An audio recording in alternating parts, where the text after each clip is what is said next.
tarde. Pedimos aos presentes que ocupem seus lugares para darmos continuidade à programação do seminário e a gentileza de manterem seus celulares no modo silencioso. Reiteramos que este evento está sendo transmitido pelo canal oficial do TST no YouTube e que os certificados serão conferidos aos participantes que obtiverem 100% de frequência no evento, conforme orientações da ENAMAT. O público presencial deve realizar o registro por meio de QR Code, disponibilizado na entrada do auditório e nos crachás. E o público telepresencial deve realizá-lo por meio do link disponibilizado na descrição do vídeo no YouTube. Lembramos que a possibilidade de cômputo para fins de formação profissional de magistrados do trabalho depende, além da frequência integral, da entrega de atividade avaliativa preenchendo o link que será enviado por e-mail. O envio da avaliação deve ser feito obrigatoriamente até o dia 9 de maio próximo. Para a abertura dos trabalhos desta tarde, anunciamos o painel A CLT e o Trabalho no Brasil em Perspectiva Histórica.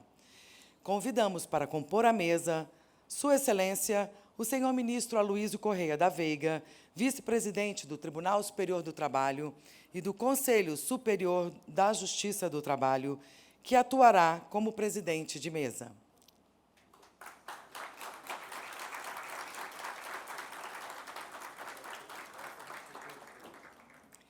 Convidamos também a senhora Ana Flávia Magalhães Pinto, diretora do Arquivo Nacional.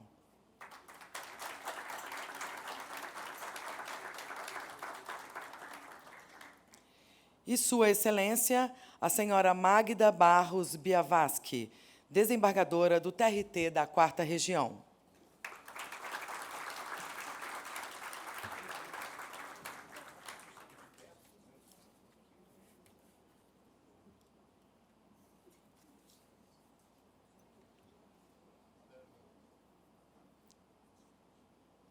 Com a palavra, Sua Excelência, o senhor ministro Aloísio Correia da Veiga. Muito boa tarde a todos, a todas. Eu cumprimento os senhores ministros aqui presentes, ministro-presidente dessa Colégio da Corte e do Conselho Superior da Justiça do Trabalho, ministro Lélio, meu querido amigo, ministro Augusto César, parceiro de fotografia. Cumprimento a queridíssima ministra Maria Helena Malman. Cumprimento os senhores desembargadores, senhoras desembargadores, senhores juízes, senhoras juízas, senhores servidores, a todos aqueles que nos assistem presencialmente, remotamente. E hoje nós estamos para falar da jovem senhora, não é? Que, apesar não, que aos 80 anos continua com uma jovialidade invejável, não é? Sim, o que muito próprio. E falar da CLT corre-se o risco de revelar a idade, não é mesmo? Porque e hoje nós temos a possibilidade, o privilégio e para mim é uma honra apresentar, não é, duas pessoas incríveis. A doutora Ana Flávia Magalhães Pinto, diretora-geral do Arquivo Nacional, desde março de 2023, e minha amiga desembargadora Magda Barros Biavaschi, não é? Desde a época do movimento associativo, nos ídolos do século passado, bem mais próximo desse século, e em que estivemos juntos. E uma coincidência, eu e a desembargadora Magda, hoje já aposentada, né, no Tribunal Regional do Trabalho da 4ª Região, fomos nomeados para o Tribunal Regional do Trabalho respectivo no mesmo dia. Eu peguei o Diário Oficial, pois já peguei o Diário Oficial, está lá, nomeado para não sei o quê, 1ª Região, Aloísio, e 4ª Região, Magda Biavaschi. Então, é uma coincidência muito agradável. E dizer exatamente o seguinte, a CLT ela tem, para nós, uma história especialíssima, pela sua atualidade, pela sua juventude, pela sua vanguarda. Não é um documento social, que foi acusado, desde o início, de ter que tenha sido inspirado na Carta del Lavoro, não é? E quantas vezes nós ouvimos dizer que isso era uma grande, não é? Uma grande história de falsa divulgação daquilo que seria a história da CLT. A CLT é um documento social inspirado, não é, nos grandes juristas da ocasião e que, convocados por Alexandre Marcondes Filho, né, ministro do Trabalho do Vargas, do governo Vargas, e, naturalmente, cria a comissão com Rego Monteiro, Segadas Viana, Dorval de Lacerda, Oscar Saraiva e Arnaldo Sequinde. Não é? O interessante dos quais eu convivi com dois, não é mesmo? O ministro Arnaldo Sequinde e o ministro, que foi ministro do Trabalho, José de Segadas Viana. Não é? E realmente fomos... E todos eles tinham a inspiração de um intelectual socialista, professor da Universidade de Recife e depois da Universidade do Rio de Janeiro, Joaquim Pimenta. Não é? E a inspiração deles inspirou, inclusive, a formação do Sequinde, que nos contou isso pessoalmente. Logo, a inspiração da CLT não tinha absolutamente nada a ver com qualquer formação que não fosse um documento social. E nós tínhamos na CLT uma coisa interessantíssima, que era o processo de trabalho. O processo de trabalho traz, numa vanguarda absoluta, um rompimento com o novel Código de Processo Civil, de 39, que pressupunha um formalismo. E o processo do trabalho trazia uma novidade avassaladora: oralidade, celeridade, concentração de atos, gratuidade, naquela época de 1943, rompendo com o Código de Processo Civil, com o espírito formalista.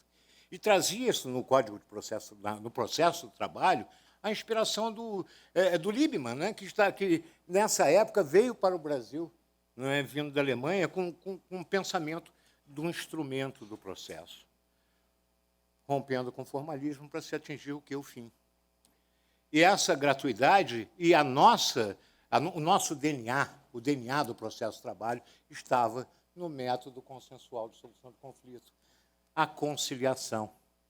Desde então, como fase obrigatória do procedimento, em qualquer tempo, dando poder ao juiz para que ele usasse os seus meios de persuasão para se chegar à solução harmônica e consensual, que nós hoje estamos resgatando e procurando trazer de volta este conceito que nós ficamos tanto tempo afastados. Logo, a CLT, embora tenha recebido tantas críticas injustas, é verdade, como essa do corporativismo italiano, da Carta del Lavoro. Quem leu a Carta del Lavoro são 11 artigos não é, que nada tem que ver com a estrutura do processo, com aqueles direitos mínimos trazidos em norma legal, desde a época da formação, vindo, não é, das histórias, como Joaquim Pimenta mesmo, que sai de Recife e vem para o Rio de Janeiro, quando se cria o Ministério do Trabalho, isso em 1929. E fizeram uma festa pela chegada dele no Rio de Janeiro, para exatamente, junto com Lindolfo Collor, criarem o Ministério do Trabalho. E, com isso, legislações e uma apreciação de normas legais que viessem garantir trabalho mínimo. Mas essa é uma história que nós vamos ouvir com grande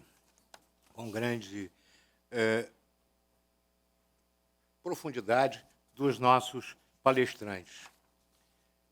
Desembargadora Magda Barros Biavaschi, doutora e pós-doutora em Economia Social do Trabalho pelo Instituto de Economia da Unicamp, pesquisadora, colaboradora do CESIT Unicamp, professora permanente do Programa de Pós-Graduação em Ciências Sociais do Instituto de Filosofia e Ciências Humanas da Unicamp, professora colaboradora do Programa de Pós-Graduação em Desenvolvimento Econômico do Instituto de Economia da Unicamp e pesquisadora do CESIT Unicamp, com pesquisas voltadas ao estudo da terceirização dos sistemas públicos de proteção ao trabalho, incluída a regulação e as instituições do trabalho, Justiça do Trabalho, sistemas de fiscalização e organizações sindicais, coordenadora do Grupo de Trabalho Plaxo, Reformas Trabalhistas na América Latina, aproximações de diálogo, coordenadora do Memorial da Justiça do Trabalho no Rio Grande do Sul. Gostou do sotaque? Já fui. Não, de 2003 a 2009. Mas eu quis mostrar o sotaque primeiro, né? Memorial esse que recebeu em 2014 o selo de Patrimônio da Humanidade. Integrou a Câmara Setorial sobre Arquivos Judiciário, SAGE, do Conselho Nacional de Arquivos, CONARC, de 14 a 16, e a Comissão de Preservação da Memória do Conselho Superior da Justiça do Trabalho. Membro fundador da Secretaria de Trabalho da BJD, integra a associação, bem como a JD, autora de vários capítulos de livros e pesquisas levados a efeito no âmbito do CESIT Unicamp. É um breve, não é? Uma breve apresentação de uma história, não é? E de um currículo que, se nós fôssemos ler, perderíamos a tarde. Eu passo a palavra à Sua Excelência. Obrigado. Boa tarde a todos e a todas. Vou chegar mais pertinho aqui. É uma satisfação imensa estar aqui e uma emoção. Essa casa, que foi a minha casa, né, durante 30 anos, eu me aposentei com 30 anos de magistratura do trabalho. E antes eu tinha sido fiscal do trabalho, na época chamava-se fiscal do trabalho, né? A Rosa Maria Weber e eu, hoje ministra Rosa Maria Weber e a Marisa Maria Guilhermina fomos fiscais do trabalho antes de sermos auditoras, antes de sermos juízas do trabalho, e assumimos a magistratura do trabalho com um dia de diferença, né?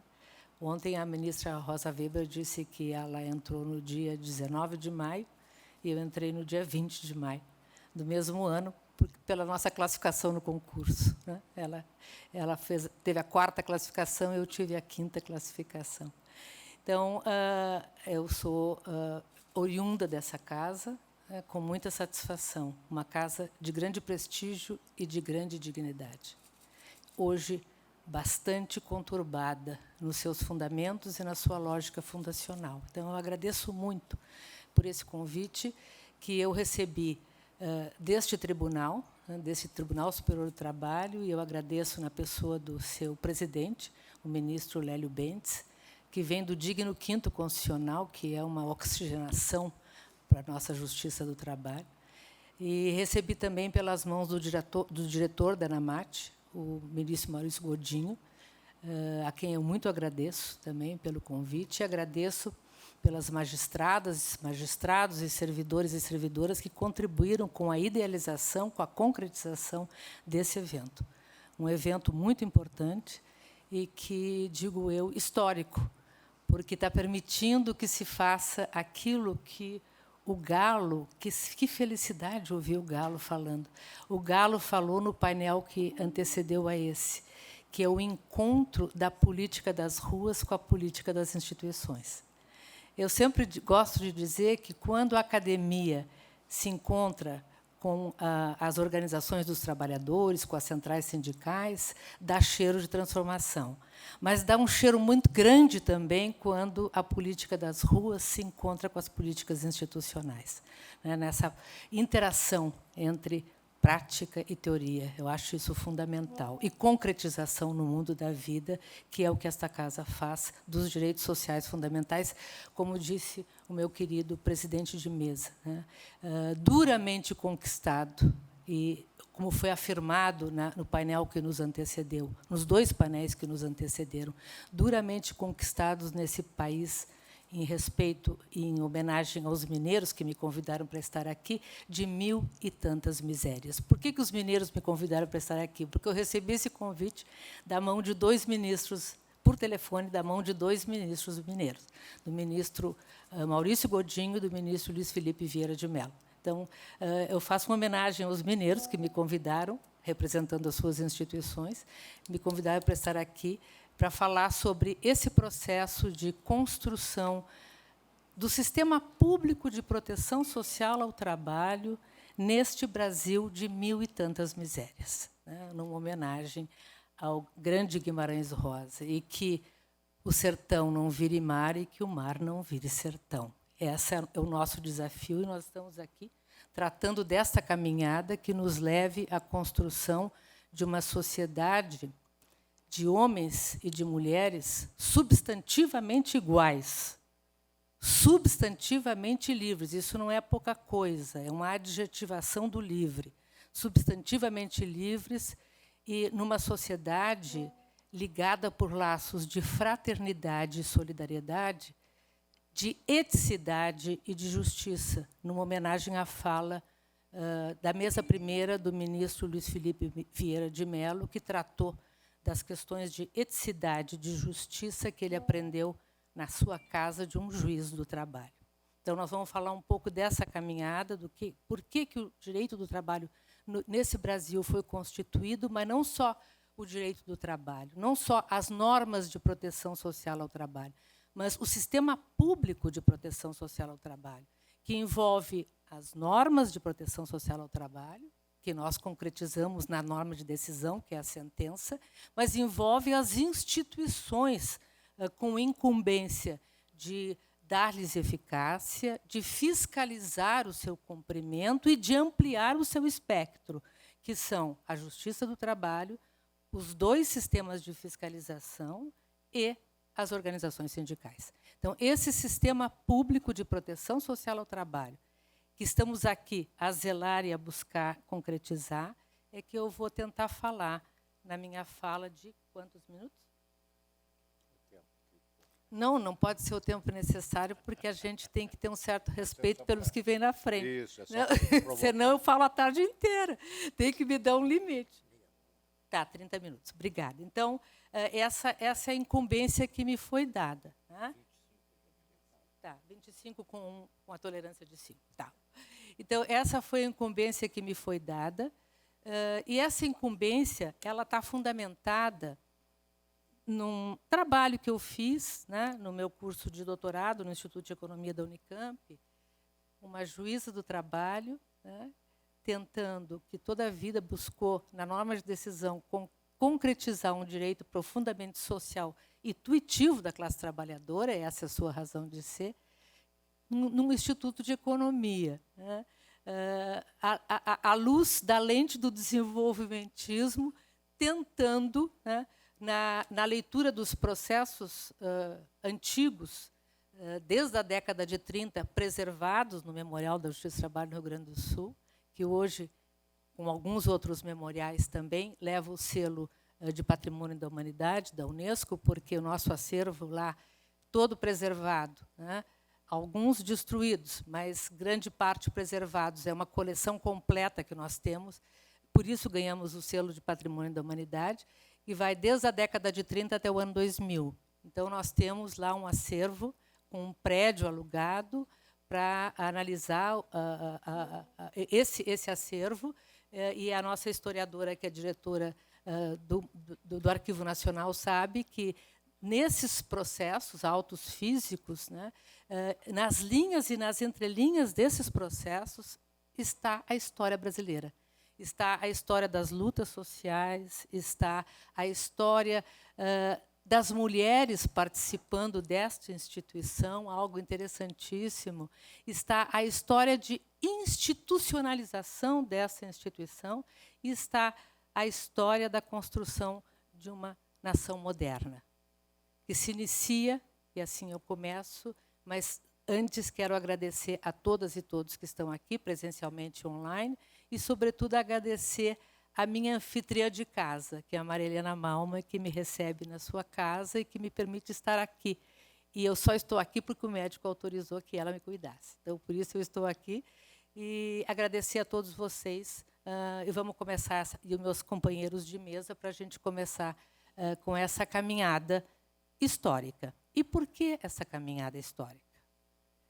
Porque o Paulinho da Viola já disse, quem pensa no futuro não esquece do passado. Né? E o MV Bill também, quando ele falou do rap, do futuro do rap, ele disse, se nós não conhecermos a história da música, não teremos futuro para o rap. Então, se nós não conhecermos a caminhada hercúlea que se fez nesse Brasil de mil e tantas misérias para e passo ao processo de industrialização, sistematicamente, não que não houvesse leis antes, esparsas, mas sistematicamente, a partir de 30, para e passo ao processo de industrialização, para transformar esse Brasil de um fazendão numa nação moderna. E isso se deu em pouquíssimos anos.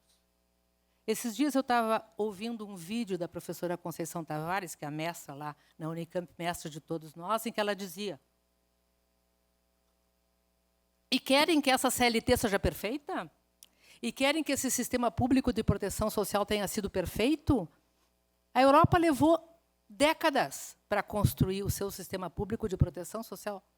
Ela flexibilizou o feudalismo, ela veio depois do feudalismo, ela entrou na história e foi construindo, né, o seu capitalismo, que se constituiu apenas no século XIX. E o Brasil fez tudo aos solavancos e querem que seja perfeito. Fez muito. Fez muito. E nós precisamos saber que a gente tem amálgama suficiente para fazer, porque já fizemos. E já fizemos num momento histórico em que 80% da mão de obra estava no campo. Fizemos num momento histórico em que não havia normas de proteção social ao trabalho e que o capitalismo não tinha se constituído. Fizemos num momento histórico em que acabávamos de livrar o Brasil dos problemas da escravidão. Isso, para o consumo internacional, né, foi muito bom, porque livrou o Brasil das amarras terríveis da escravidão. Mas, quanto aos negros e às negras, pobres e recém-libertos, abandonou-os à sua própria sorte.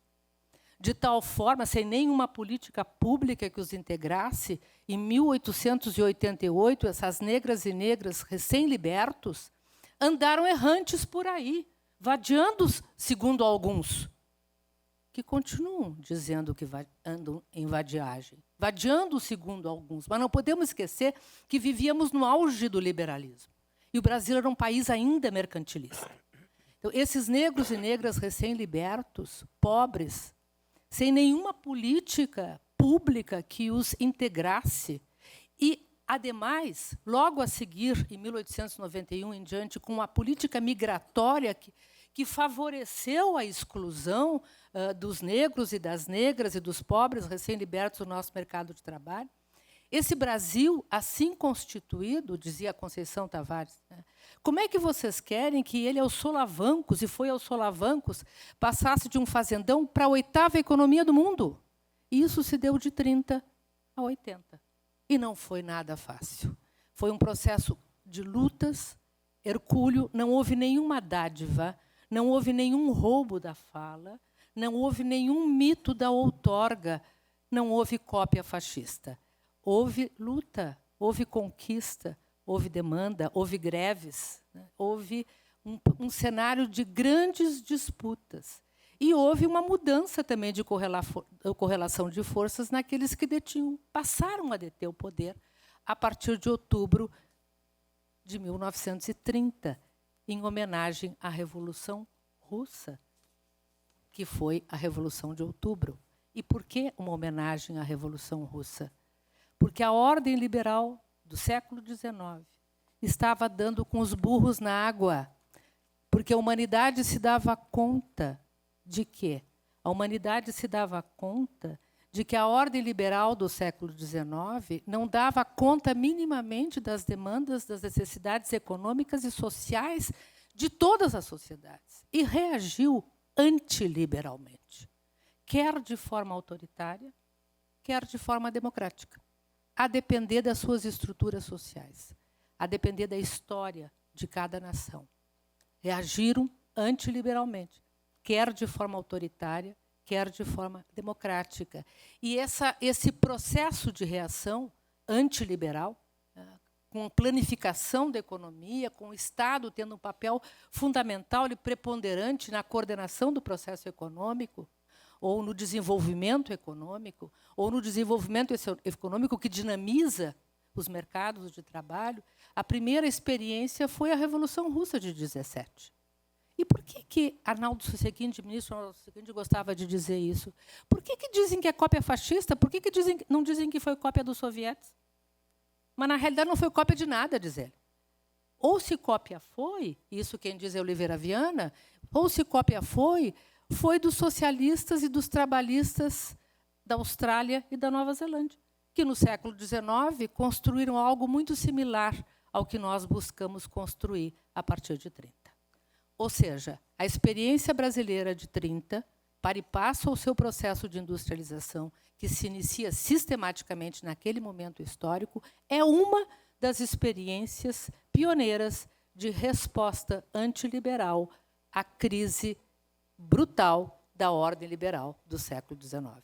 Mas não foi só o desenvolvimentismo da era Vargas, não foi só a experiência russa. Tivemos a experiência dos nórdicos também, que, antes dos fascistas, tiveram uma experiência importantíssima de construção das suas sociais-democracias nórdicas, até hoje as melhores sociais-democracias europeias, apesar do neoliberalismo. E Myrdal e a academia tiveram... Myrdal era um economista da época, com Y, Myrdal. Myrdal e a academia tiveram ali um papel fundamental naquele processo de constituição teórica das políticas anticíclicas necessárias, né, para enfrentar as crises desse novo modo de produção que se constituiu no final do século XIX, em meio à segunda Revolução Industrial. E que novo modo de produção era esse? Era o capitalismo. O capitalismo é um modo de produção que se constituiu no século XIX. Não que não houvesse capitalismo antes. Havia, mas nas suas formas originárias ou mais primitivas. Ele só se constitui para nós, lá do Instituto de Economia, no século XIX, em meio, para e passo, à segunda Revolução Industrial, quando o conhecimento científico é incorporado na indústria, a produção se dá em escala. Ele só se constitui nesse momento histórico para nós. Não que não houvesse capitalismo antes. É que, nesse momento histórico, o que acontece? O capital industrial supera o capital comercial. E, ao superar o capital comercial, ele se autonomiza. E, ao se autonomizar, ele sai mundo afora, movido por um desejo insaciável de acumulação de riqueza abstrata. Esse é o desejo que até hoje move esse sistema político, econômico e social que se chama capitalismo. E que tem formas de expressão a partir das transformações, ou para e passo, a partir das transformações que se dão ou que se estão dando nas sociedades. Hoje, esse capitalismo é o velho capitalismo globalizado e hegemonizado pelos interesses das finanças, abstratizado. E, ao se hegemonizar pelos interesses das finanças, ele exacerba o quê? Os elementos intrínsecos do seu DNA. E quais são os elementos intrínsecos do seu DNA? São, mercantilização de todas as esferas da vida. Todas, em suas múltiplas expressões. Segundo, concorrência brutal entre estados, nações, corporações e indivíduos, no momento histórico agora em que o individualismo se exacerba.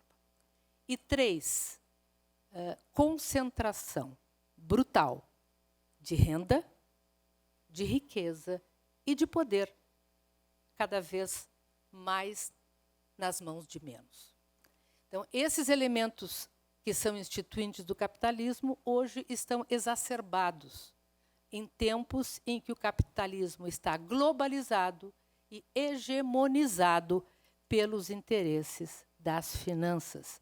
E que, movido por esse desejo insaciável de riqueza abstrata, ele vai, para satisfazer esse seu desejo, ele vai buscando derrubar, destruir todos os diques ou os obstáculos colocados ao seu livre trânsito.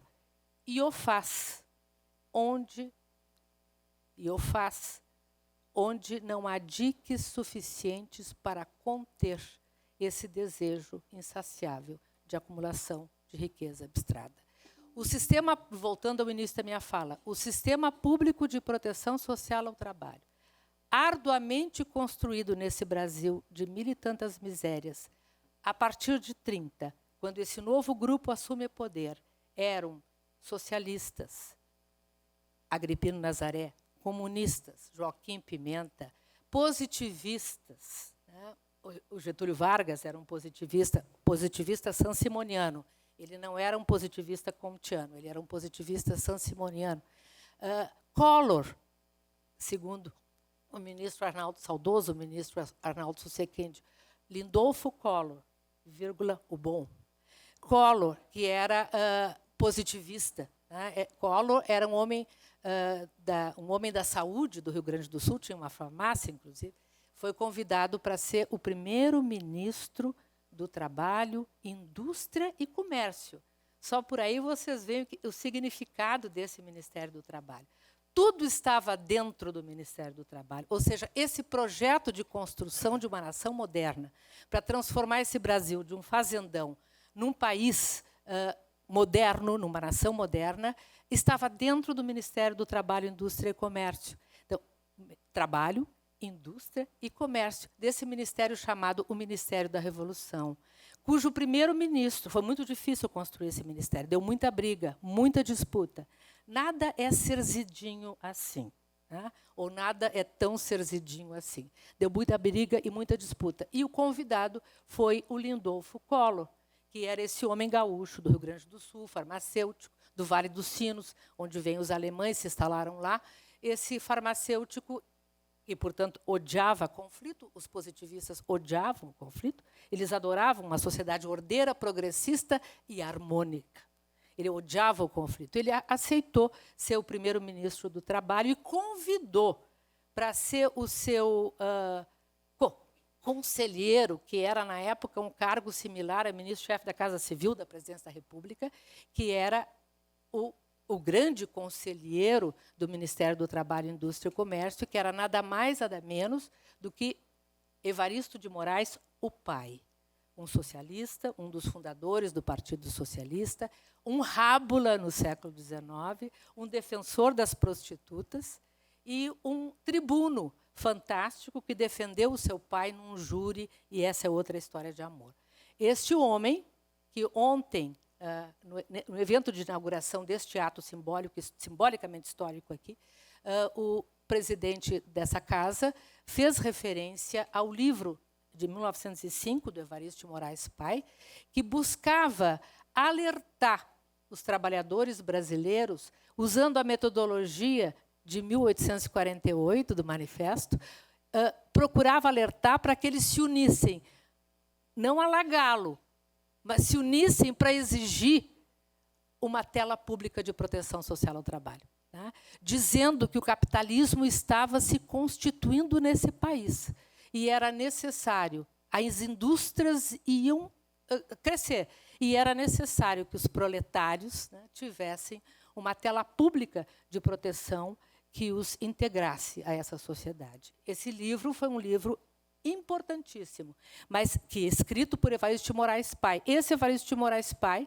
então, com esta feição, com esse perfil, ele foi convidado para ser o grande consultor, que era o conselheiro do Ministério do Trabalho, Indústria e Comércio, e foi um dos grandes responsáveis, junto com Collor, junto com Agripino Nazaré, junto com Joaquim Pimenta, junto com Cavaco e Silva, que era um anarquista do Rio Grande do Sul, e como ele era anarquista, ele é bastante invisibilizado, até pela história dos que querem desinvisibilizar.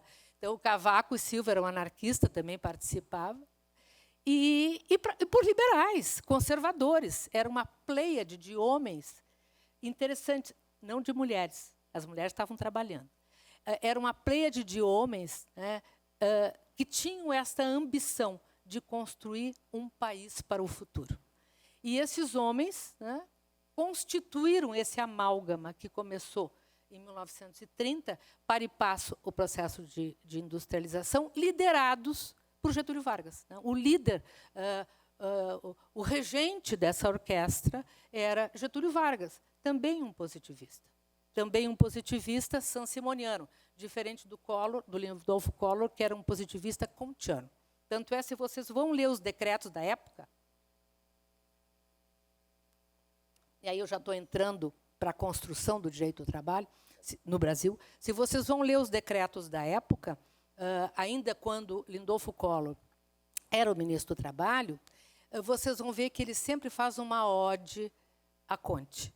Sempre ele faz uma referência a Augusto Conte, sempre faz uma referência ao positivismo, sempre faz uma ode ao Conte. Ele era um positivista kantiano, odiava o conflito, mas queria uma sociedade moderna, progressista e integrada. Então, o Lindolfo Collor, esse homem da ciência, ele convidou Evaristo de Moraes. E, juntos, eles começaram a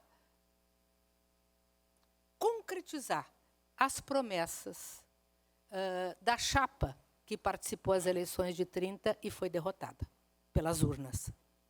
Mas, como não havia TSE, como não havia instituições, não foi possível averiguar se houve fraude ou não houve fraude. Mas a fraude foi denunciada em muitos jornais da época. E essa fraude era tributada ao sistema eleitoral da época. Senador Paim? Que prazer, tá? Puxa vida, um construtor, alá o ministro Arnaldo Susequinde, um construtor do direito do trabalho brasileiro. Prazer.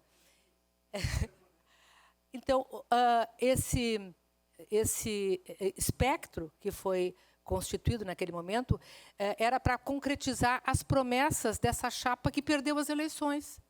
E como não havia TSE e como não havia instituições para fiscalizar as fraudes que estavam sendo denunciadas, elas ficaram na denúncia, né? Na denúncia pelos jornais. E aí esse mesmo grupo... E por quê? O nosso sistema eleitoral era um sistema censitário, né? Poucos podiam votar, ele não era secreto e o voto era cabresto. As mulheres não poderiam votar. Aí, qual foi uma das promessas desta chapa que perdeu as eleições? Liderada por Getúlio Vargas, que queria trazer para o cenário nacional a experiência do Rio Grande do Sul, que havia sido muito frutífera lá. Aliás, é a única experiência no mundo de uma Constituição à la Conte, positivista, em que o governador é presidente, né, em que o presidente do Estado tem poderes legiferantes, em que a Assembleia Legislativa tem o poder de fiscalizar o orçamento e em que o orçamento era feito por comissões municipais. Era um orçamento participativo avant la lettre. Talvez por isso o orçamento participativo tenha tido bastante êxito no Rio Grande do Sul, enquanto o Estado participou dele. Depois, quando os interesses privados passaram a subjugar o sentido do público, o orçamento participativo, que era uma instituição para além do orçamento, se desfez. Agora, tenta se recuperar em nível nacional. Bom, então, esses homens que perderam a eleição, liderados por Getúlio, né, e que perderam e que não poderiam provar a fraude, eles vieram pelas armas. Quer seja a Revolução pelo Alto, quer não seja a Revolução pelo Alto, isso a história discute muito que tipo de revolução foi essa, mas ele veio pelas armas numa Revolução de Outubro, em homenagem à Revolução Russa. A vitória foi selada em outubro. Aliás, as grandes conquistas brasileiras se dão em outubro. A nossa Constituição de 1988, ela é de outubro. Então, vieram pelas armas e este grupo assumiu o poder com a incumbência de concretizar as promessas derrotadas pelas urnas. E aí chamaram o primeiro código, a primeira comissão para redigir o Código Eleitoral. Não sei se vocês sabem disso. Comissão essa da qual as mulheres lideradas por Berta Lutz, que era uma feminista sufragista, que recém tinha vindo, o pai dela era um grande cientista que fundou a Fiocruz, graças a ele estamos vivos, né?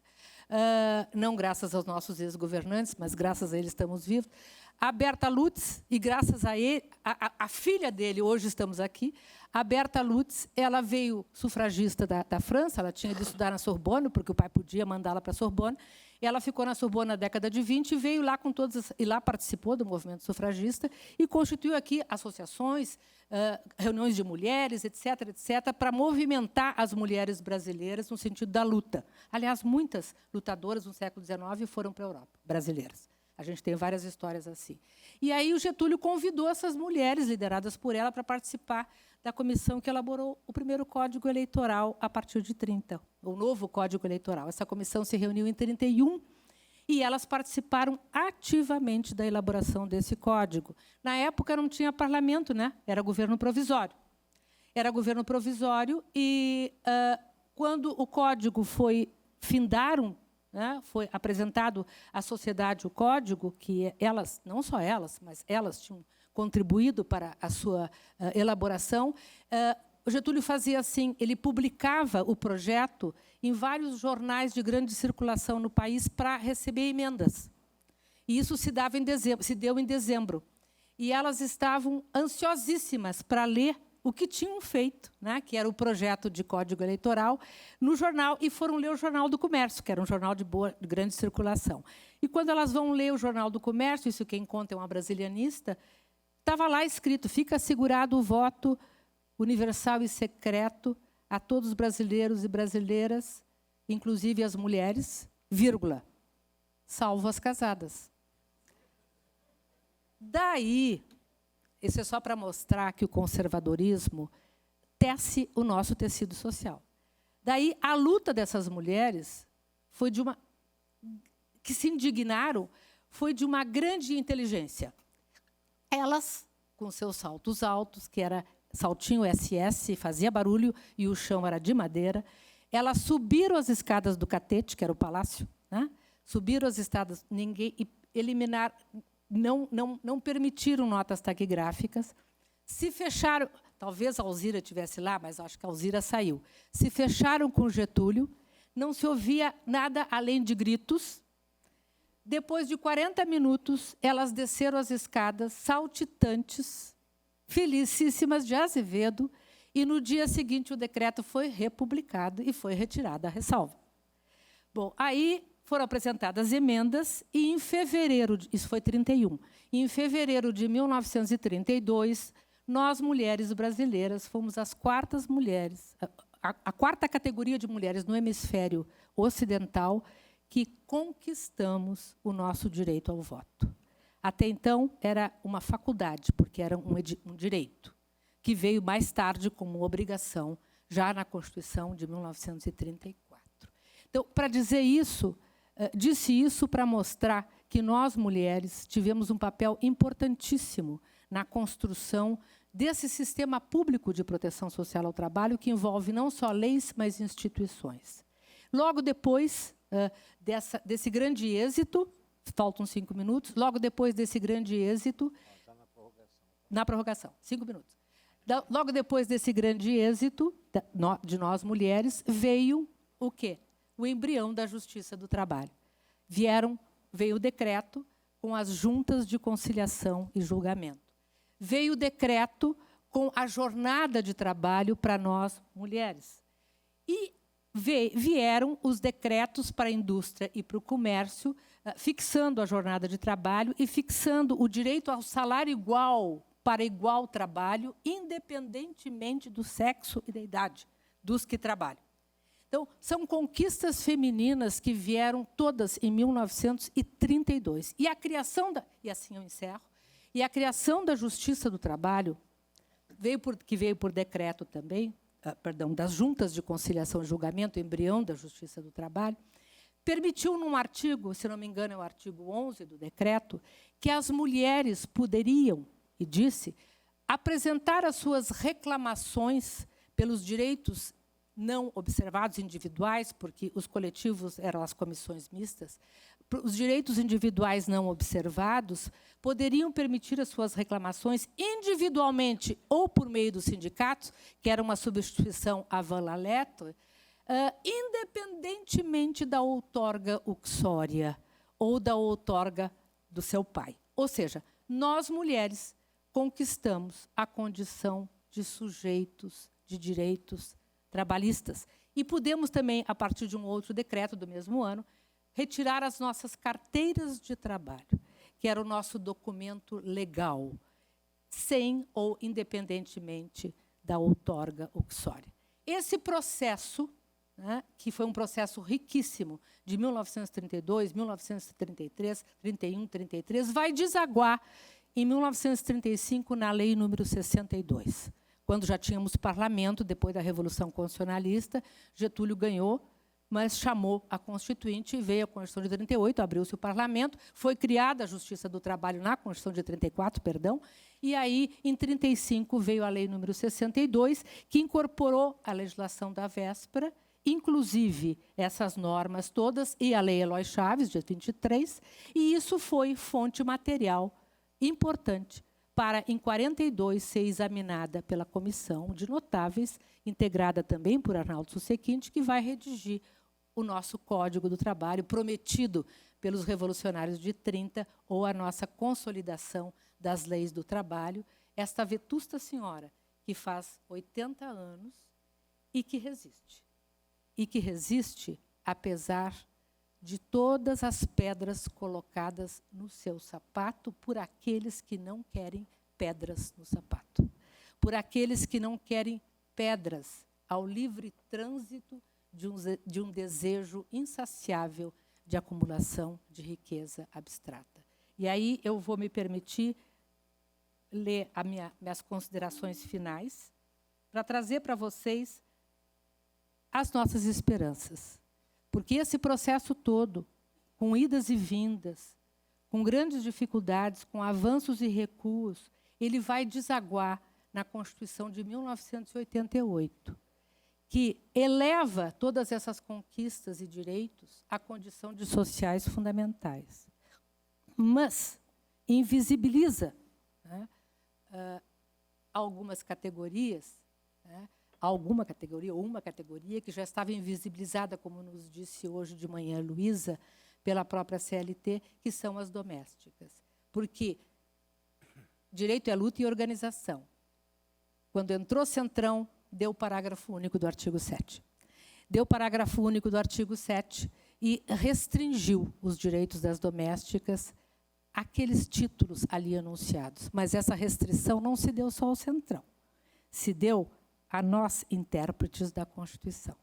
Porque se esta Constituição tivesse sido interpretada à luz do seu artigo 7º caput e do seu inciso 1º, essa interpretação seria entendida como aqueles incisos fossem incisos meramente exemplificativos e não taxativos, como a jurisprudência majoritária acabou por decidir. Assim como a jurisprudência majoritária também acabou por decidir que o artigo 243, incluído pela PEC na Constituição de 1988, precisa de regulamentação. Assim como a jurisprudência majoritária também entendeu que o artigo 7º, inciso 1º, que veda, que assegura a relação de emprego como uma presunção e que veda as despedidas arbitrárias, ou seja, justa causa, precisam de regulamentação. Então, o que nós precisamos? Nós precisamos, né, não precisamos reinventar a roda. O que nós precisamos é unir os nossos esforços intestinais no sentido da construção, e aqui em homenagem ao senador Paim, de um estatuto ou de um regulamento que a todos incorpore em direitos e garantias, homens e mulheres, independentemente da natureza dos serviços prestados, e independentemente da natureza dos vínculos formais estabelecidos, e independentemente da natureza dos instrumentos utilizados para a contratação ou para a alocação da força de trabalho. Isso para quê? Para que aquela tipologia 3 do galo não se concretize. E qual é a tipologia 3 do galo?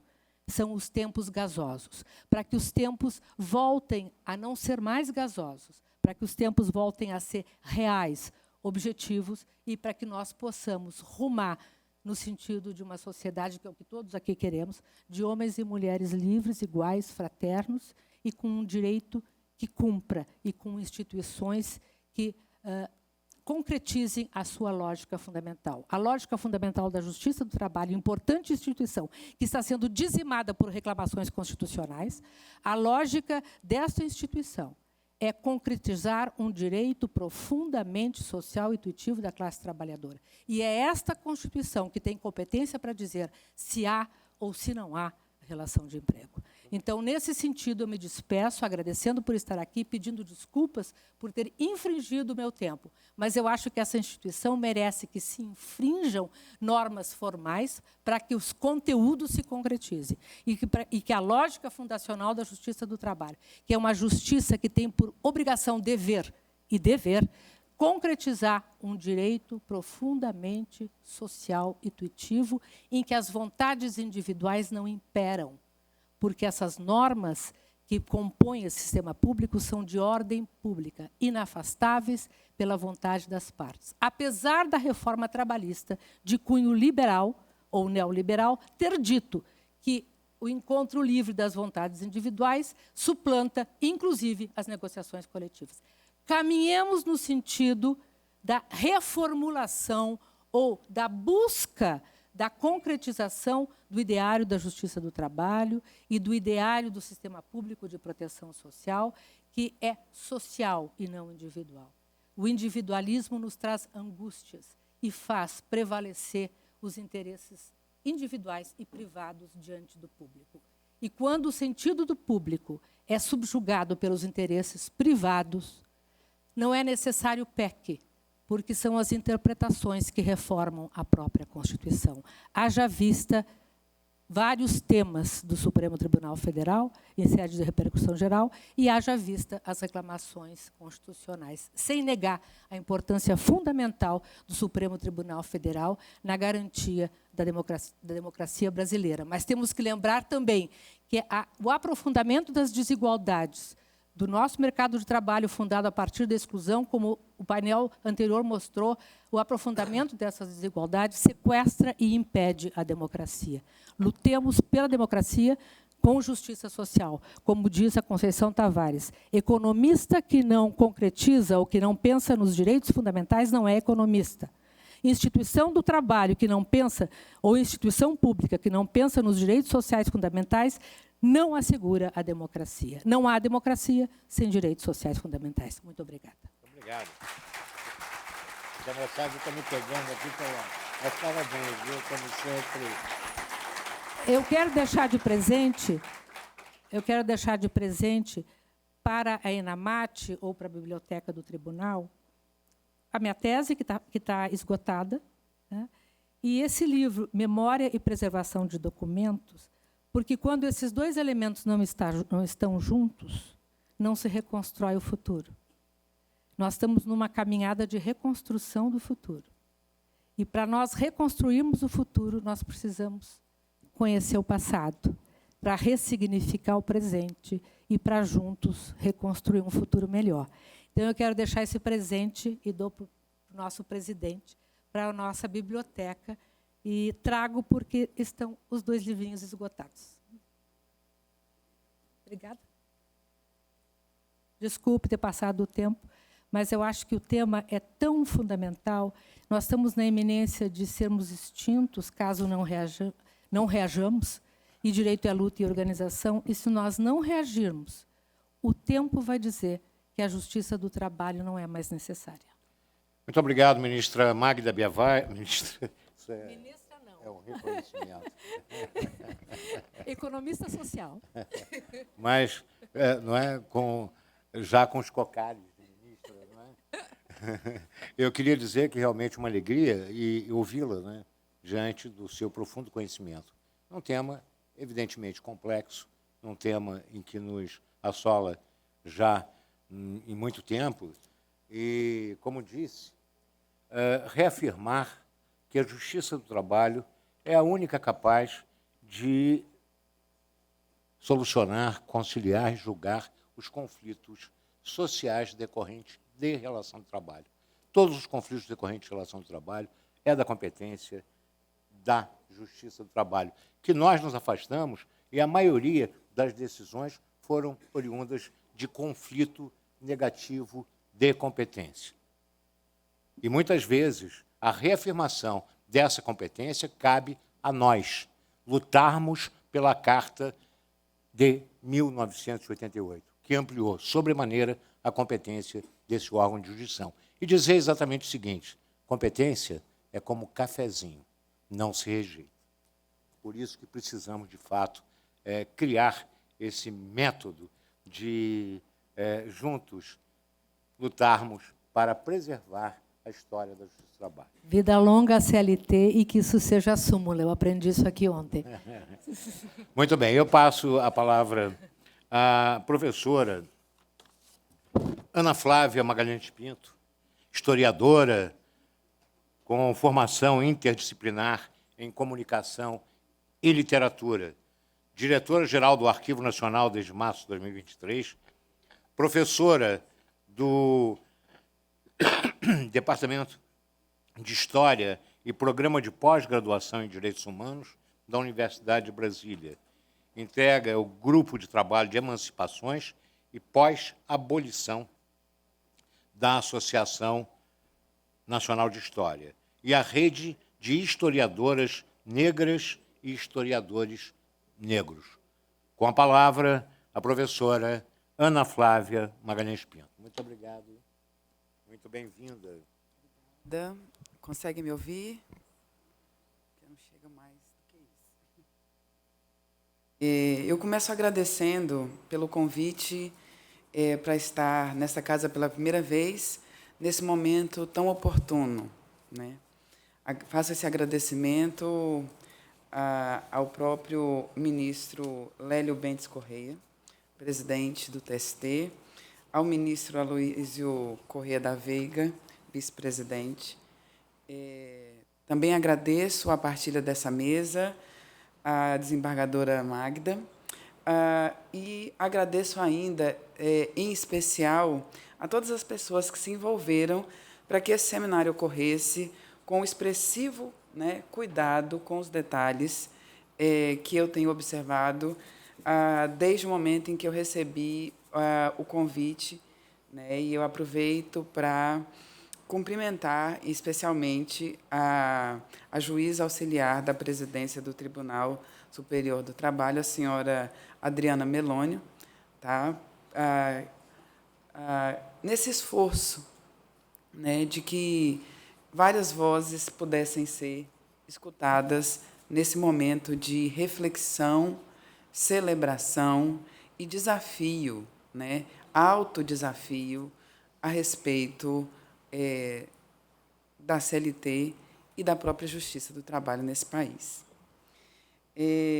De fato, eu estou como diretora-geral do Arquivo Nacional, né, a convite da ministra Esther Dweck, nesse governo pautado pelos princípios de união e reconstrução, tal como estabelecido pelo presidente Lula. Além de marcar esse posto, esse cargo momentâneo, é importante que eu diga que as reflexões que eu trago aqui elas têm a ver com essa minha formação. Uma formação como historiadora, articulada com jornalismo e literatura. Uma formação também pautada pelas lutas dos movimentos sociais, em especial ao movimento social negro e de mulheres, né? Em que todos esses espaços eu fui estimulada a ser uma aprendiz e também ser uma espécie de mestra de um letramento para a liberdade e a cidadania. Me afirmar como professora nesse momento é importante, tá? E é importante para que a gente entenda até mesmo o valor de ter uma professora, historiadora, à frente do Arquivo Nacional. Tá?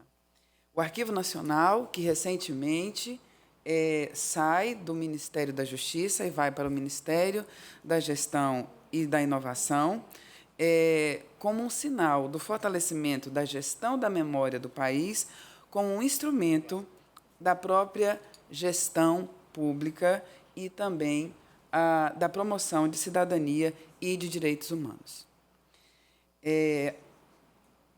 A fragilização dos arquivos públicos nos últimos anos, ela é algo que merece a nossa atenção. A gente precisa se perguntar o porquê que, num momento como esse que nós vivemos, de avanço do cerceamento de direitos, dos valores de cidadania e democracia, é tão importante promover esquecimentos, justamente numa sociedade fundada em profundas desigualdades como a brasileira. Além de perguntar sobre as ações de eventuais oponentes ou antagonistas, é importante também que a gente mesmo se pergunte, desde que nos pensemos do outro lado do jogo, o que aqueles e aquelas que têm compromisso com a democracia temos a fazer, tendo em vista os desafios do nosso tempo. O que temos a fazer numa sociedade que uma parcela dela investe na promoção do esquecimento e, portanto, da naturalização de desigualdades. Eu, particularmente, gostaria de contar com o apoio do TST para desenvolver ações conjuntas de preservação da documentação que nos permitem e nos permitirão refletir sobre o nosso passado e nos posicionar no presente por meio de políticas públicas e outras tantas frentes de luta caras ao nosso tempo. Nesse tempo, por sinal, 2023 é um ano em que, a julgar pela maneira como nos acostumamos a contar história, ele está repleto de efemérides, né? Ontem mesmo, né, houve uma celebração dos 200 anos da primeira Assembleia Constituinte brasileira, a Constituinte do Império, que deu origem, né, à Constituição de 1824, ainda que essa Assembleia Constituinte tenha sido dissolvida. Mas, a julgar pelos debates e o texto final, nós sabemos que o texto constitucional não foi produzido por uma única cabeça. Ela é a expressão do pensamento de um segmento específico da nossa sociedade. Temos também, em 2023, os 135 anos da abolição da escravidão nesse país. Lei essa que tornou totalmente ilegal práticas de reduzir à escravidão seres humanos. Entre uma coisa e outra, a gente avança e chega aos 80 anos da CLT, né? No resultado de conquistas anteriores, como os institutos de aposentadoria e pensão, a carteira de trabalho, o salário mínimo, né? Dando um salto ainda maior, a gente tem, para 2023, as comemorações dos 35 anos da Constituição Cidadã. A depender de como mobilizarmos essas efemérides ao longo desse ano, nós poderemos ter uma forte base para nos ajudar a refletir sobre quem somos como nação.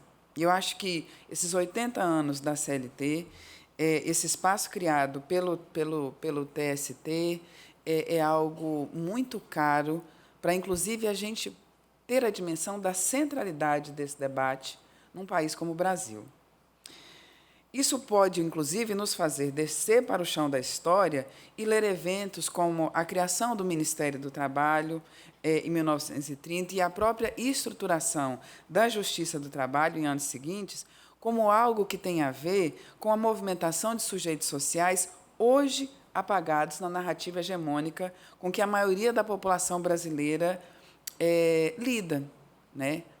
Uma leitura da história que não se limita às instituições e que, inclusive, é bem mais sofisticada e consegue identificar que instituições são resultado das ações de pessoas.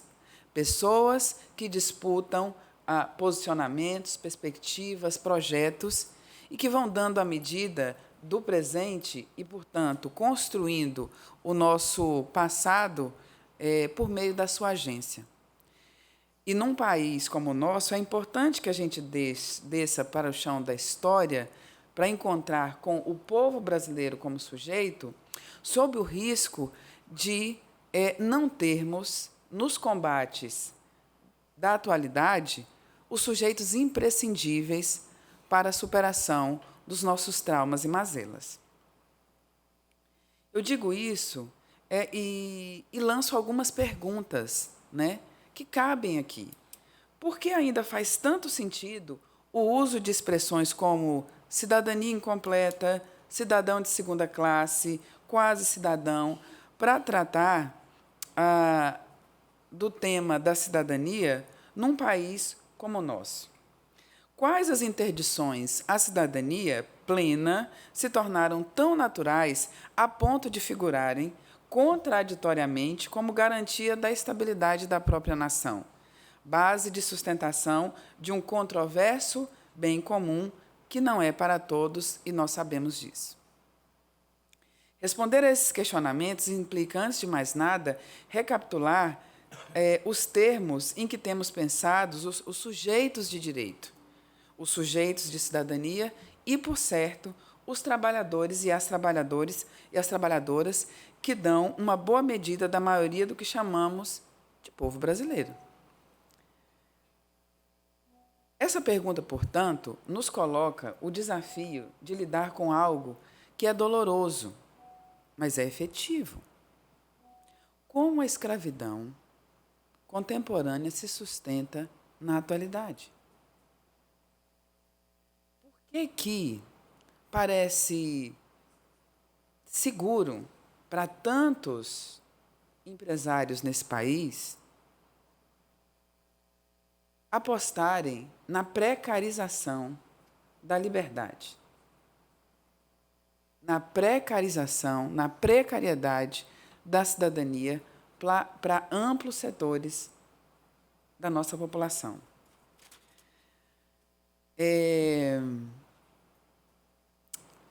O Brasil, por muito tempo, tentou lidar com a sua própria experiência, tentando esconder no armário ou debaixo do tapete um problema que é um fundamento da sua existência, que é o racismo.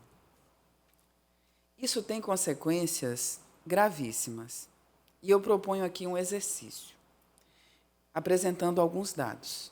Talvez nem todo mundo aqui saiba, mas desde o início do século XIX, o Brasil respondia pela maior população de pessoas negras livres e libertas das Américas.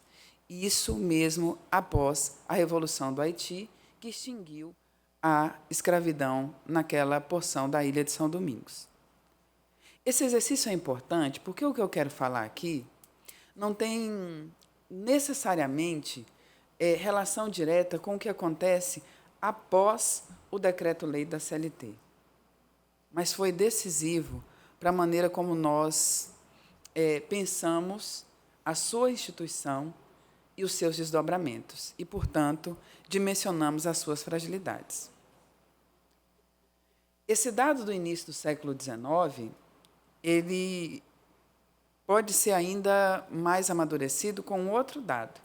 Em 1876, quando foi publicada a versão definitiva do Recenseamento Geral do Império no Brasil, o documento oficial deixava evidente que a população negra, pretos e pardos nos termos da época, não se limitava aos 1,5 milhão de escravizados. Homens e mulheres livres e escravizados, pretos e pardos, correspondiam a 58% dos habitantes do Brasil. Para cada 10 desses indivíduos, 6 eram livres e libertos. 1872, tá, gente? Ou seja, 16 anos antes do fim da escravidão. Portanto, a história da liberdade para a população negra no Brasil não se inicia em 1888. A maioria dessa população já disputava cidadania na condição de potenciais trabalhadores livres do mercado de trabalho livre ao longo de mais de 6 décadas, porque essa era uma experiência que vinha do século XVIII também. Portanto, a despeito da mestiçagem, ou por força dela, o Brasil, desde os primeiros anos, era uma nação cujas marcas da ascendência africana se faziam explícitas na feição de todo o seu povo, em diferentes estratos.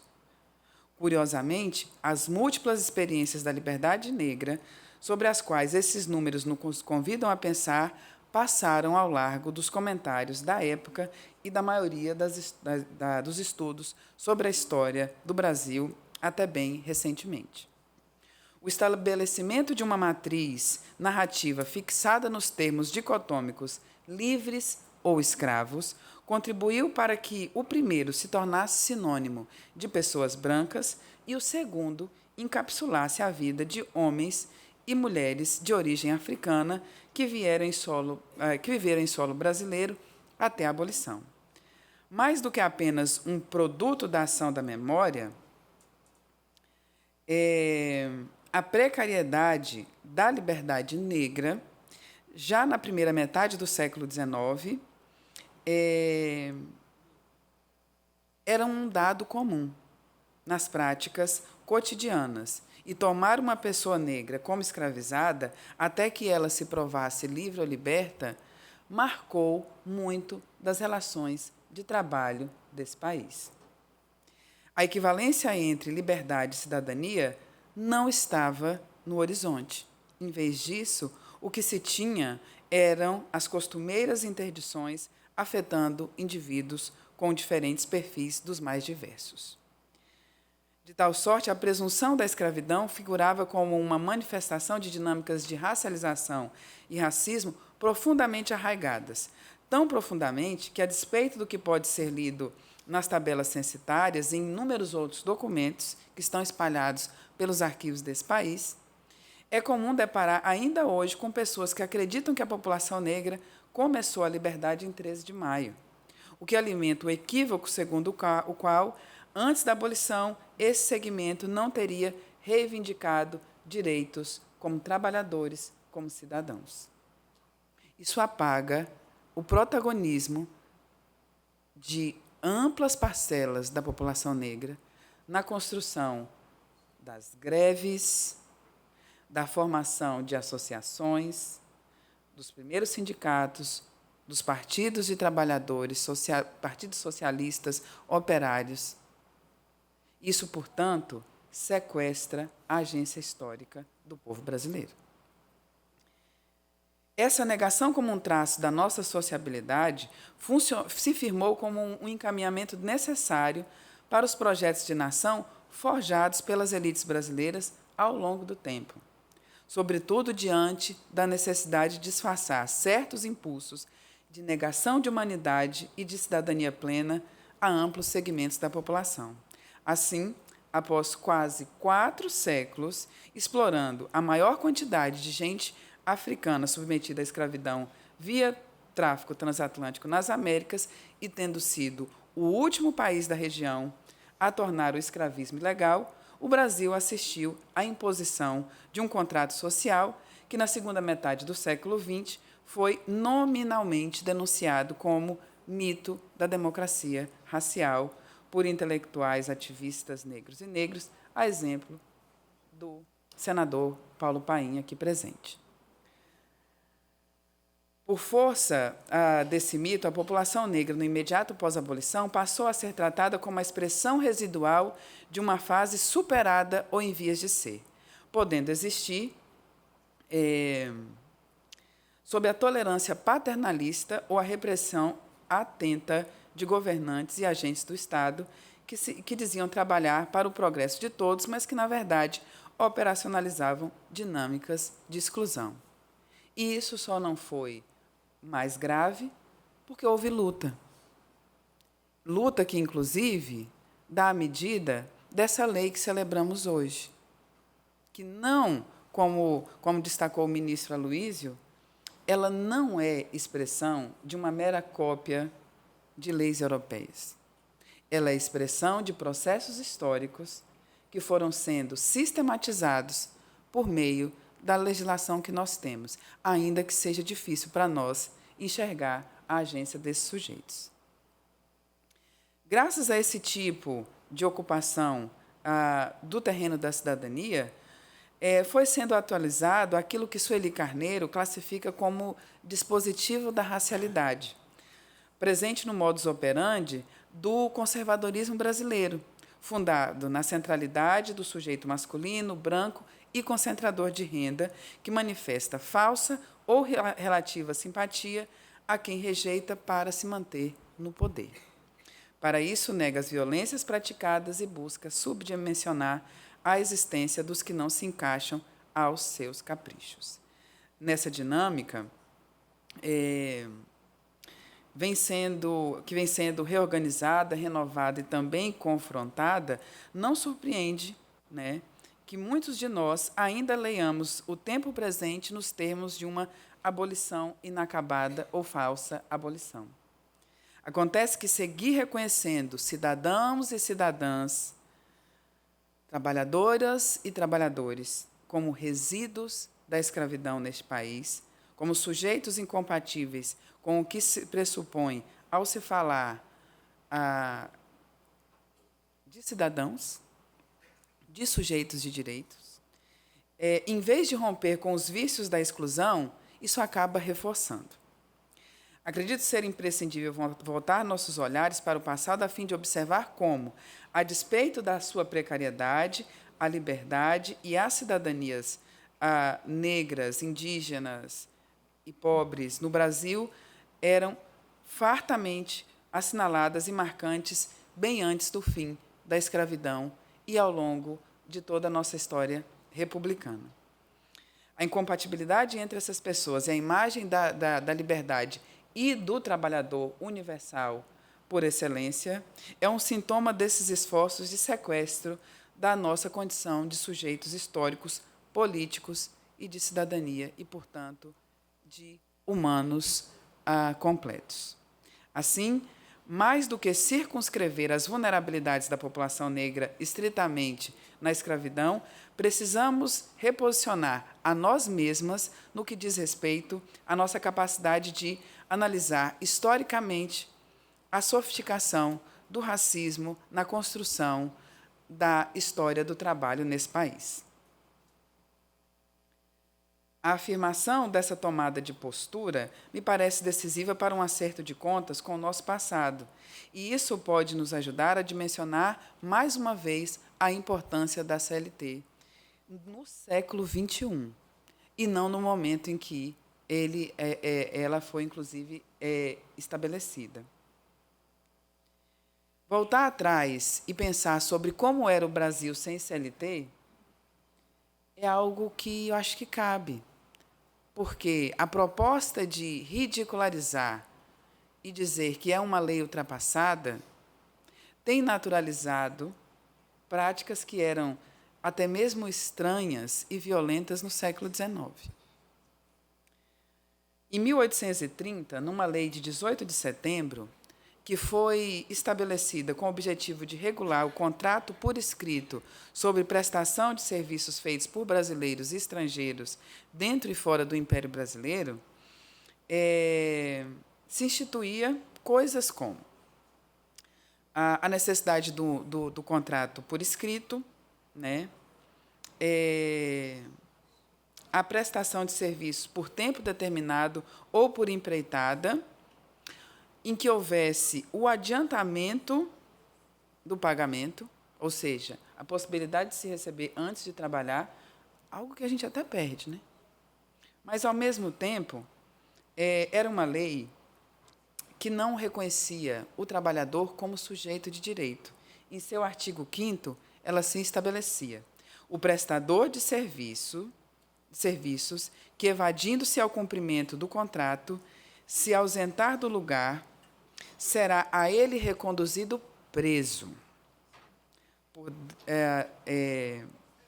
deprecada do juiz de paz, provando-se na presença deste o contrato e a infração. Em um outro artigo, o 7º, essa lei assim dizia: o contrato mantido pela presente lei não poderá celebrar-se debaixo de qualquer pretexto que seja com africanos bárbaros. Com africanos bárbaros. À exceção daqueles que atualmente existem no Brasil. Essa lei de 1830, inclusive, num contexto em que a escravidão de africanos no Brasil já era ilegal e seria reafirmada na lei de 1831, ela, inclusive, legitimou a prática de contratos de africanos livres em regime de escravidão.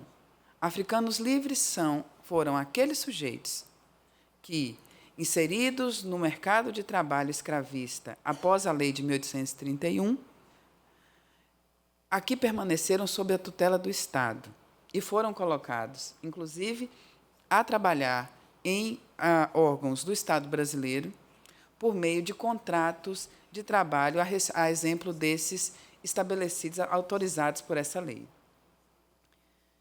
Essa lei seria estranha às condições dadas às relações de trabalho no Brasil? Não. As pessoas cometem o equívoco de dizer que a Constituição do Império não regulou sobre a escravidão, não falou sobre a escravidão. Mas ela falou. Eu não vou poder aqui me estender, porque já me falaram que eu só tenho 5 minutos. Mas eu gostaria de destacar o seguinte. A Constituição de 24,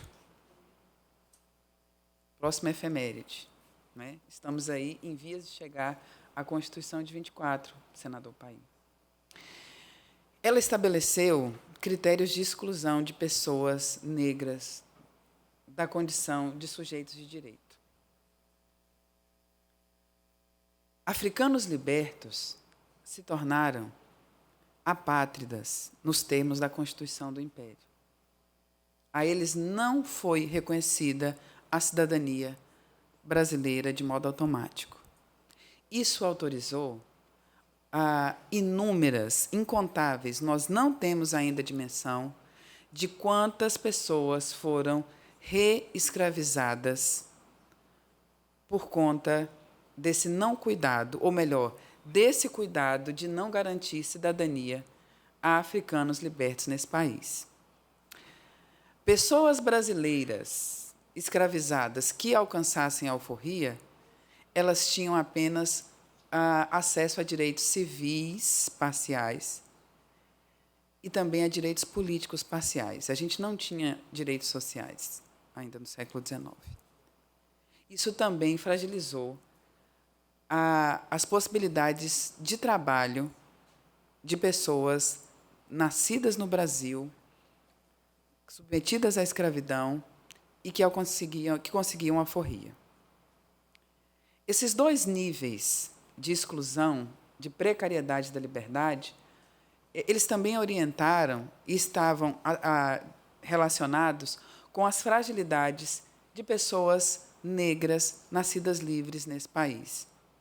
E é isso que faz com que muitas dessas pessoas, homens e mulheres, interpelassem os órgãos de governo e, inclusive, se estabelecessem em organizações como a Sociedade Protetora dos Desvalidos,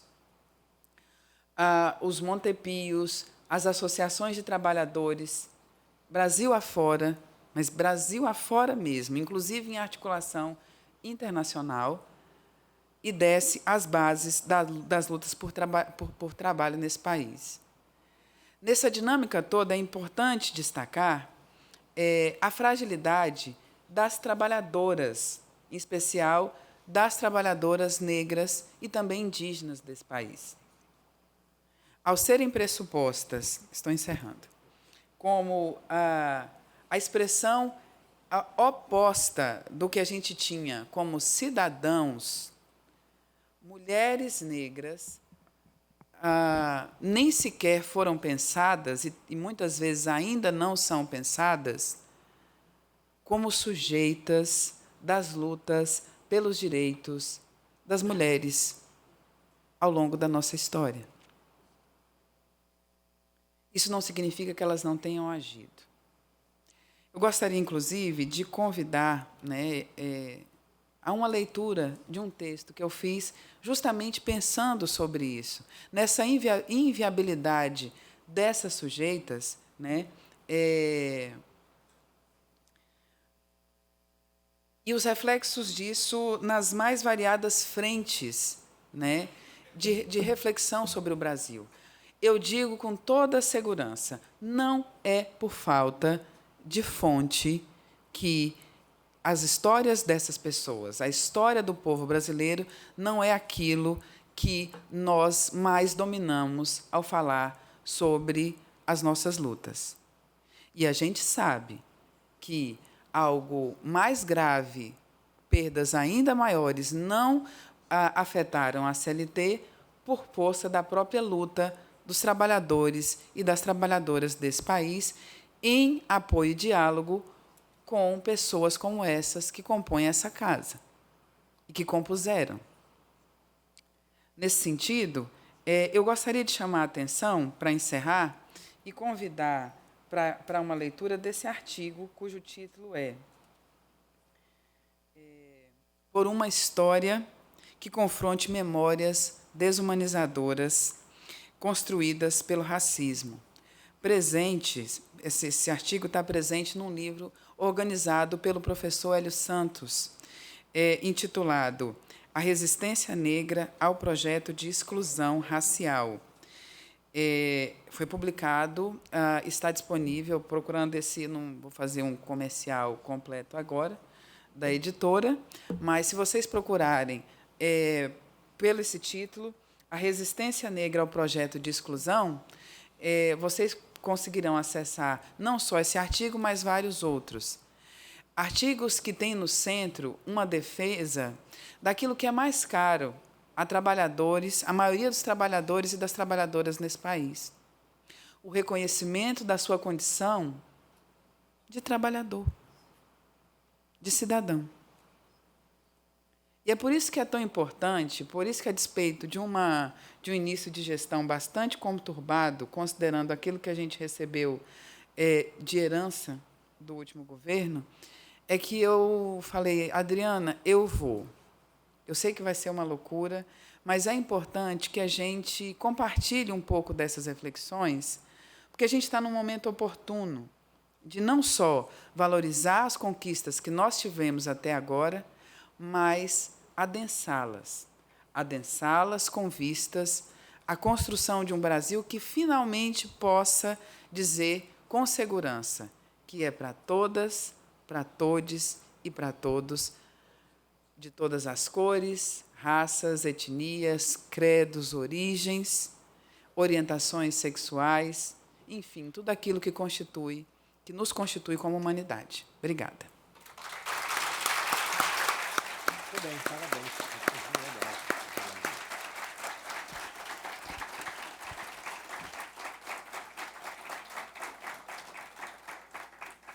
Muito obrigado, eu agradeço imensamente. Para mim foi uma honra, não é, participar desse painel presidindo tão densas e importantes manifestações sobre a nossa jovem senhora, a CLT.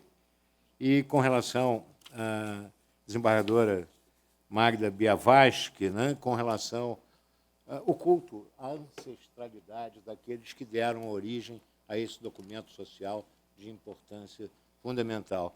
Professora Ana Flávia, realmente, de fato, é uma dívida eterna, não é, com relação ao Estado brasileiro, em face da sua origem, em face de tudo, não é, da origem do Estado brasileiro, desde o Brasil colônia, e o que nós praticamos nesse período.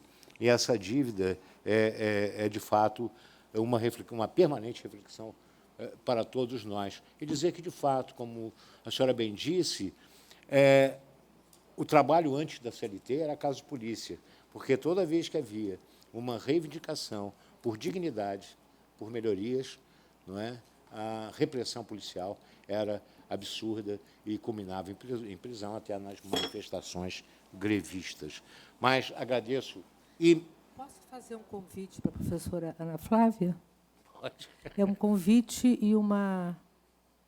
Eu acho que é uma urgência, não é um convite. É necessário recuperar o nosso espaço lá dos arquivos do Poder Judiciário dentro do CONARC, né? E eu faço um apelo para que nós unamos todas essas forças aqui para que esse espaço seja recuperado. Muito se fez lá, e, graças a esse espaço, o TST tem um selo de Patrimônio da Humanidade, Pernambuco tem um selo de Patrimônio da Humanidade, Minas Gerais tem um selo, uma parte de um acervo de Patrimônio da Humanidade, e nós, no Rio Grande do Sul, temos uma coleção completa de Patrimônio da Humanidade. Então, eu faço esse apelo à nova diretora. Agora, a gente tem assento no CONARC, do Poder Judiciário, nós temos. Acho que, não sei se todo mundo acompanhou, mas é preciso dizer que, nos últimos anos, houve, inclusive, uma redução da composição do CONARC. A gente tem, inclusive, uma oportunidade de, para o próximo pleito, para o próximo mandato do CONARC, não o meu, porque o meu como diretora do Arquivo Nacional, tem a ver com a indicação da ministra Esther Dweck, e, por isso, eu sou presidenta do CONARC. Mas a gente precisa refletir sobre a política nacional de arquivos, né? E a gente sabe do quão importante é a documentação do judiciário para a gente produzir, né? Foi feita menção aos grupos de trabalho de historiadores nos quais eu atuo, mas tem uma rede ainda maior, né? E que se vale muito dessa documentação. E, mais do que o atendimento a historiadores, né? A gente precisa visualizar que esses documentos são importantes para que gestores do Executivo pensem os problemas que afetam, né, o nosso cotidiano como país. Acho que Muito obrigado. uma Muito reivindicação obrigado. para o CNJ. Né? Muito obrigado, que bom. De fato, nós temos uma missão aqui, continuidade, e dizer que realmente foi produtivíssimo hoje. E o Arquivo Nacional é, naturalmente, a nossa fonte de pesquisa de toda a história brasileira. Não é que hoje, muitas vezes, nós vamos encontrar documentos apenas na hemeroteca digital brasileira, e não no Arquivo Nacional. E esse resgate de fato, extremamente importante. Espero que o êxito da sua gestão no Arquivo Nacional possa deixar para nós um acervo cultural muito mais abrangente do que nós temos hoje. Muito obrigado, desembargadora Magda. Muito obrigado, professora Ana Flávia Magalhães Pinto. E eu restituo a palavra ao cerimonial. Obrigada.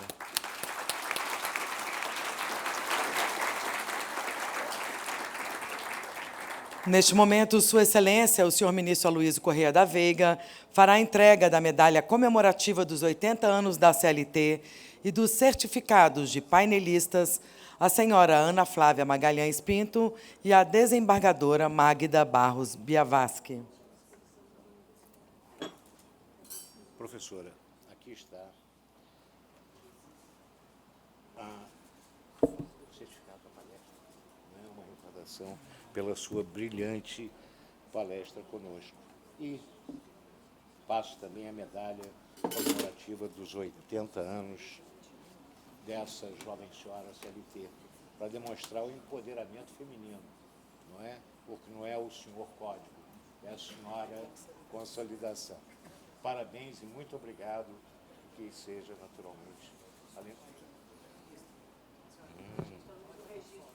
lembrança de sua passagem aqui no TST, que ela seja um momento. Obrigado.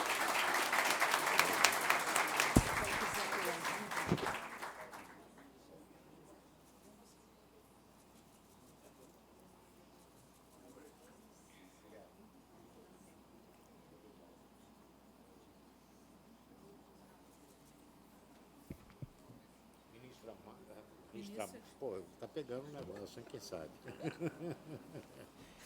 Olha, viu como é que são as coisas? Olha, essa é a medalha dos 80 anos da Justiça do Trabalho, da CLT, perdão. E aqui, esse aqui como painelista desse painel que eu tive a honra de estar contigo. Obrigada. E aqui é o certificado da medalha, e nós vamos tirar uma fotografia juntos. Tá legal? Isso.